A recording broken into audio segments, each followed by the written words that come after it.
De onde vêm as boas ideias?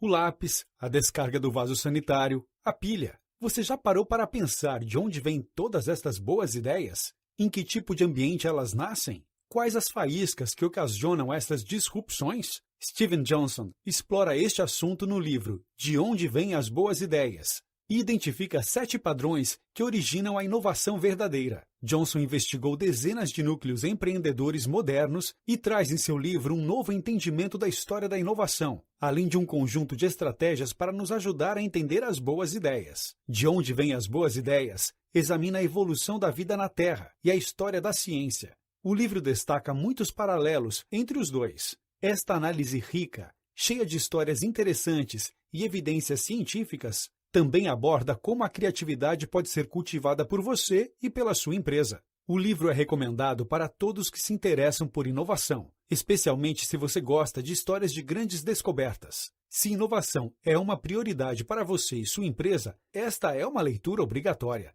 Evolução e inovação. Evolução e inovação começam a partir do que é possível em um dado momento, o possível adjacente. Bilhões de anos atrás, átomos de carbono começavam a formar uma mistura de substâncias que eventualmente daria origem à vida em nosso planeta. Aos poucos, os átomos iam se combinando e formavam moléculas, proteínas. Essas moléculas e proteínas iam se combinando iterativamente, para posteriormente se combinarem nas células dos primeiros organismos vivos. A cada nova combinação, surgiam novas possibilidades, até que os seres vivos mais elaborados e complexos surgiram na Terra. Era preciso passar por várias etapas para garantir que certas combinações funcionassem, se multiplicassem, e estas conexões gerassem novas combinações. Da mesma maneira, uma empresa de internet como o eBay não poderia ter sido criado 50 anos atrás. Ainda não existiam computadores, ferramentas para que os computadores se conectassem um ao outro, e uma rede mundial de computadores que permitisse que as pessoas estivessem online e pudessem efetivamente comprar. Tanto em uma inovação como o eBay, como na evolução, estas novas condições tendem a acontecer nos limites do possível adjacente, na esfera das possibilidades disponíveis em um determinado momento. Avanços além do possível adjacente são raros e condenados a se tornarem fracassos a curto prazo, se o ambiente ainda não está pronto para eles. Se o YouTube tivesse sido lançado nos anos 90, ele teria sido considerado um fracasso, já que naquela época não existiam conexões de internet rápidas para que os usuários pudessem assistir vídeos em seus PCs. O possível adjacente é limitado pelas peças e conhecimento existentes no momento atual. Isso explica por que tantas vezes pessoas em lugares diversos do mundo fazem descobertas muito similares, quase simultaneamente. Carl William Skill e Joseph Priestley isolaram o oxigênio no século XVIII, sem conhecerem um ao outro e apenas com 2 anos de diferença. Porém, eles partiram do mesmo ponto inicial, pois a busca pelo oxigênio não poderia ter começado até que a natureza gasosa do ar fosse compreendida. Ideias que mudam o mundo geralmente evoluem ao longo do tempo e não em saltos repentinos. Embora pareça que as grandes descobertas acontecem isoladamente, quando as observamos em detalhe, percebemos que na realidade elas se desenvolvem lentamente, amadurecendo aos poucos. A teoria da seleção natural de Charles Darwin surgiu enquanto ele estudava a teoria malthusiana de crescimento populacional. Mas com uma observação mais detalhada, é possível notar em suas anotações que antes dessa epifania, ele já havia descrito uma teoria da seleção natural quase completa. O olhar em retrospecto faz a ideia parecer óbvia, a ponto de parecer que foi um insight imediato, uma descoberta momentânea, mas essa não é a verdade na maioria dos casos. A história da internet também tem uma origem similar. Um engenheiro britânico chamado Tim Berners-Lee é creditado como o pai do conceito da internet como ela é hoje. Alguns anos atrás, abordado por um repórter, ele foi perguntado de onde veio esta ideia tão visionária. Tim não sabia o que responder e ficou paralisado. Não é que ele tinha esquecido a circunstância do seu momento de eureka e por isso não conseguiu responder ao jornalista. Na verdade, a ideia básica da internet estava em sua mente por mais de uma década. Porém, apenas quando ele começou a trabalhar como consultor no laboratório da CERN é que as ideias se concretizaram em sua mente. Para Tim Berners-Lee, não houve uma epifania, um momento de eureka, e sim anos de combinações lentas. Ele iniciou um projeto paralelo, que permitiu que armazenasse e conectasse pedaços de informações como nós em uma rede. Mais uma década se passou e o CERN oficialmente o autorizou a trabalhar no projeto, e assim surgiu a tecnologia que permitiu que a rede mundial de computadores existisse. Plataformas são a espécie-chave quando se fala em inovação. O termo científico espécies-chaves é usado para descrever organismos que são desproporcionalmente importantes para o bem-estar do ecossistema. Eles são como engenheiros do ecossistema, criando habitats para outros organismos, construindo plataformas as quais muitos outros organismos precisam para sobreviver.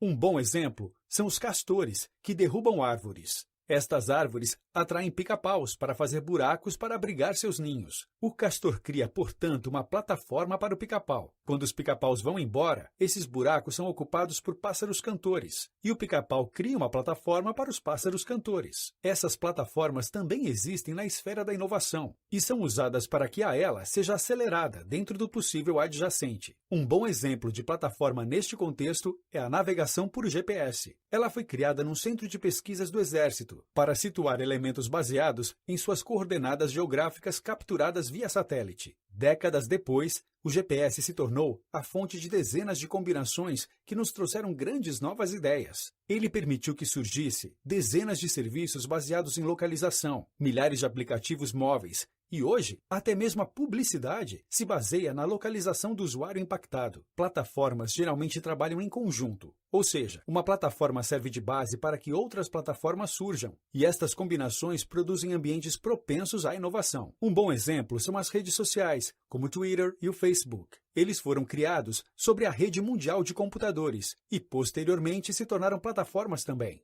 Hoje existem milhões de aplicativos criados sobre estas novas plataformas que se derivaram da rede mundial de computadores. O possível adjacente está em constante evolução e transformação. Inovação e evolução dependem de redes. Toda a vida na Terra se baseia no átomo de carbono, que é o componente fundamental para conectar átomos e formar cadeias de moléculas. Essas conexões permitem que surjam novas estruturas, como as proteínas. Sem o carbono, a Terra provavelmente seria uma sopa morta de produtos químicos. Conexões também são propulsores de ideias. Quando os humanos começaram a se organizar em comunidades, eles passaram a se expor a novas ideias e a espalhar suas próprias descobertas. Antes dessas conexões, a ideia nova de uma pessoa não se multiplicava, pois não havia uma rede para espalhá-la. Nos anos 90, psicólogos decidiram gravar tudo o que acontecia em 4 laboratórios de biologia molecular. Acredita-se que em um campo como a biologia molecular, grandes descobertas são feitas observando pelo microscópio, não é mesmo? Surpreendentemente, verificou-se que as ideias mais importantes surgiam durante as reuniões do laboratório, quando os cientistas discutiam seu trabalho com seus colegas. Além disso, estudos comprovam que os indivíduos mais criativos têm amplas redes sociais que se estendem para fora de sua própria organização, e assim eles se colocam abertos a receber novas ideias de contextos diferentes. Assim como o surgimento das comunidades, cidades e vilas acelerou a multiplicação das ideias, a internet também se tornou um canal-chave de difusão de ideias. Na rede mundial de computadores, ideias se criam, conectam e se difundem em velocidades cada vez maiores. A colaboração é tão importante quanto a competição. Poder se beneficiar financeiramente de suas descobertas é um dos principais fatores que levam à inovação. Mas, enquanto a comercialização de invenções estimula a inovação, ela também pode gerar patentes e outras restrições que prejudicam na disseminação e evolução das ideias. Portanto, os próprios mercados, que deveriam garantir a constante inovação, são de fato estruturalmente ineficientes, pois criam mecanismos, como as patentes, para evitar que as ideias se combinem. As inovações estimuladas pelo mercado, como nos Estados Unidos, têm sido mais efetivas do que as inovações em economias fechadas, como a União Soviética, mas isso não significa que este seja necessariamente o melhor caminho. Inventores merecem ser recompensados, mas o objetivo final é aumentar a inovação como um todo, sem restrições. Em seu livro A Origem das Espécies, Charles Darwin deu ênfase à colaboração entre as espécies e à seleção natural, que deriva da competição por recursos. Conexões entre ideias, assim como a colaboração entre espécies, podem ser um estímulo tão bom à inovação quanto a própria competição. Redes inovadoras também devem oscilar entre a ordem e a anarquia. A habilidade do carbono de se conectar com outros átomos foi vital para a evolução da vida, mas uma segunda e imprevisível força foi também necessária, a água. Além do carbono, capaz de se combinar com facilidade para o surgimento da vida, outro componente foi essencial, a molécula do H2O. A água se move dissolvendo e erodindo o que está no seu caminho, assim alimentando novas formas de conexões entre átomos. Por outro lado, As fortes ligações de hidrogênio das moléculas de água ajudam a manter essas conexões de forma estável. Essa mistura de turbulência e estabilidade é o motivo pelo qual ligações líquidas e maleáveis são as melhores para a evolução da vida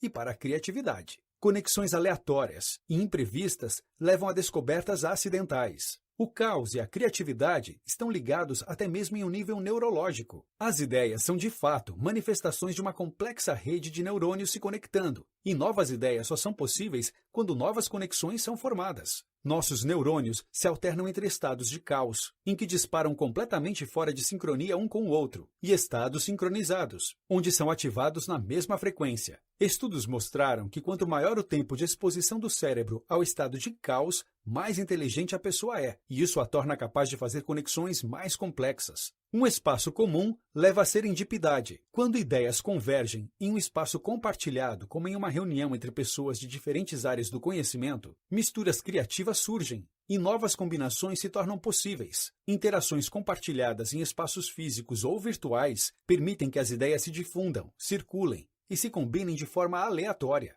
Facilitar essas conexões depende apenas de que você use seu cérebro para processar ideias de diferentes áreas. Inovadores como Benjamin Franklin se beneficiaram muito disso, ao trabalhar em vários projetos simultaneamente, para que as conexões entre os projetos pudessem surgir. Em uma empresa, a chave para a inovação é uma rede que permita que palpites amadureçam, espalhem-se e se combinem com outros, abertamente. O erro faz parte do processo de inovação e evolução. O erro está presente tanto na evolução da vida quanto na inovação de grandes ideias. E não é necessariamente uma coisa ruim. Nossos genes são passados de pai para filho, fornecendo instruções genéticas sobre como o filho deve se desenvolver. Porém, ocorrem mutações ocasionais nestas instruções. E sem estes erros, a evolução teria se estagnado. Mutações criam novas formas de vidas e novas características nas formas de vida existentes. Apesar de muitas mutações falharem, ocasionalmente elas acertam, e com isso vem a evolução. A penicilina só foi descoberta por causa de um erro. Alexander Fleming permitiu sem querer que uma amostra de bactéria fosse contaminada por mofo e começou a imaginar o que havia matado a bactéria. Inovações pedem reinvenção e reutilização do passado. O termo exaptação é utilizado para descrever o fenômeno onde uma característica originalmente desenvolvida para um propósito específico é eventualmente usada de uma maneira completamente diferente. Por exemplo, as penas das aves tinham como objetivo inicial regular a temperatura, mas acabou permitindo que os pássaros pudessem voar. Frequentemente, ideias são similarmente reaproveitadas e exaptadas. A internet foi criada para pesquisa científica, mas eventualmente ela se transformou em uma rede de sites para compras, consumo de notícias, relacionamento com amigos e até mesmo pornografia. Gutenberg, por outro lado, encontrou um uso diferente para uma invenção milenar. Ele combinou a velha máquina de espremer uvas com seu conhecimento de metalurgia e criou a primeira impressora do mundo, revolucionando a maneira como a humanidade se comunica. Usos não convencionais para itens, ideias antigos ou até mesmo descartados induzem inovação. Itens descartados também são transformados através da inovação. Assim como a estrutura do esqueleto deixada por corais mortos é a base para o ecossistema dos recifes, prédios abandonados podem se tornar a origem de novas subculturas urbanas. Notas finais. Assim como a evolução da vida no planeta Terra, as ideias derivam da combinação constante entre o que é possível em um dado momento e seu futuro adjacente, ou seja, em inovação. Não existem grandes saltos disruptivos e sim cadeias de evoluções constantes. Esse desenvolvimento é lento e gradual, mas pode ser acelerado por alguns fatores. Plataformas, redes e espaços compartilhados ajudam as ideias a se combinarem mais livremente e tornar maior o possível adjacente.